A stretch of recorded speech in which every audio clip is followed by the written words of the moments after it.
வீடோ நிலமோ வாங்குறதுக்கு முன்னாடி எல்லா டாக்குமெண்ட்டும் வெரிஃபை பண்ணி வாங்கணும். ஈசி, பட்டா, சிட்டா, அடங்கல், தாய் பத்திரம், இது எல்லாம்.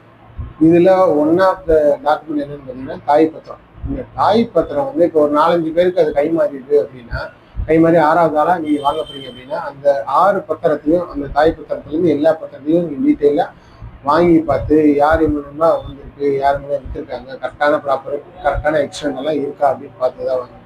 சப்போஸ் வாங்கலைன்னா, தாய் பத்திரத்தை பார்த்து வாங்கலைன்னா என்ன உங்களுக்கு வந்து தீங்கான விளைவுகள் வரும் அப்படின்றதுக்கு ஒரு வழக்கு எடுத்துக்காட்ட சொல்றேன்.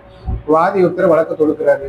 அதாவது ஒரு பிரதிவாதி வந்து என்னோட நிலத்துல வந்து இடைஞ்சல் பண்ணிக்கிட்டே இருக்காரு, அதனால அவருக்கு எதிராக அவர் வந்து என் நிலத்துல வந்து இடைஞ்சல் பண்ணக்கூடாது, அவருக்கு எதிராக வந்து எனக்கு வந்து பர்மனன்ட் இன்ஜெக்ஷன், நிரந்தர தடையாணை, நிரந்தர ஊத்து கட்டளை கொடுங்க அப்படின்னு ஒருத்தர் வழக்கு கொடுக்குறாரு.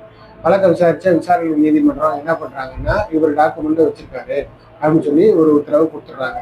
ஒரு பத்திரம் வச்சிருக்காரு, அதனால அந்த பிரதிவாதி வந்து இவரை இடைஞ்சல் பண்ணக்கூடாது அப்படின்னு உத்தரவு கொடுத்துட்றாங்க, நிரந்தர தடையாணை கொடுத்துறாங்க. அப்புறம் வந்து அந்த பிரதிவாதி வந்து அப்பீல் போறாங்க. அப்பீல் போனதுக்கு அவங்க என்ன சொல்றாங்க, அப்பீல் போனதுக்கு அப்புறம் அந்த நீதியரசர் வந்து விசாரிக்கிறாங்க, நீதிபதி வந்து விசாரிக்கிறாங்க. விசாரிச்சு பாத்தீங்கன்னா இவங்க பத்திரம் வச்சிருக்காரு, ஓகே. அப்ப தாய் பத்திரம் பாத்தீங்கன்னா ஒண்ணு கூட இல்லை. எந்த ஒரு 4-5 பேருக்கு இப்ப கைமாறி இருக்குன்னா, அந்த 4-5 பேர் கைமாறின, இப்போ 6வது ஆளா நீங்க இருக்கீங்க அப்படின்னா அந்த 5 பேர் கைமாறி இருக்கும். அப்ப இதுக்கு முன்னாடி, அதாவது நீங்க வாங்குறதுக்கு முன்னாடி யார் பேர்ல இருந்துச்சு அந்த டாக்குமெண்ட்டை போடுங்கன்னா, அந்த டாக்குமெண்டே போடவே இல்லை. அதாவது அப்படிப்பட்ட ஒரு டாக்குமெண்டே இல்லை. அப்ப இது ஃபேப்ரிகேட்டான ஒரு போலியான ஆவணத்தை வந்து உருவாக்கி உற்பத்தி பண்ணி மோசடி பண்ணி வந்து அந்த நபருக்கு வந்து வித்திருக்காங்க. இப்ப யாரு, அப்ப வாதி வந்து ஏமாந்துருக்காரு. அந்த கேஸ் ஃபைல் பண்ணார்ல, அவர் வந்து ஏமாந்துருக்காரு.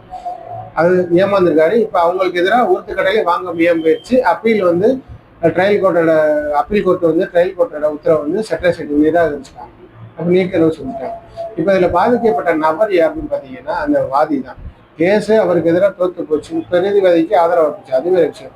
ஆனா இந்த வாதி ஒரு விழிப்புணர்வோட இருந்தாரு அப்படின்னா, அந்த தாய் பத்திரத்தெல்லாம் பார்த்து வாங்கியிருந்தாருன்னா அவருக்கு வந்து இந்த இடத்த வாங்கிக்க வேண்டிய அவசியமே இல்லை, தாய் பத்திரம் இல்லைன்னு சொல்லி. சப்போஸ் இந்த மாதிரி நீங்களும் இந்த இடம் வாங்க போறீங்க, வீடு வாங்க போறீங்க அப்படின்னா, இந்த தாய் பத்திரம் அடிப்பத்திரம்னா வாங்கி எக்ஸ்டெண்டு, நான்கலைகள் எல்லாம் சரியா இருக்கான்னு பார்த்து, ஓனர்லாம் அடுத்தடுத்து வராங்களா அப்படின்றத பார்த்து வெரிஃபை பண்ணி வாங்குங்க. அதான் ஆலோசனை. நன்றி.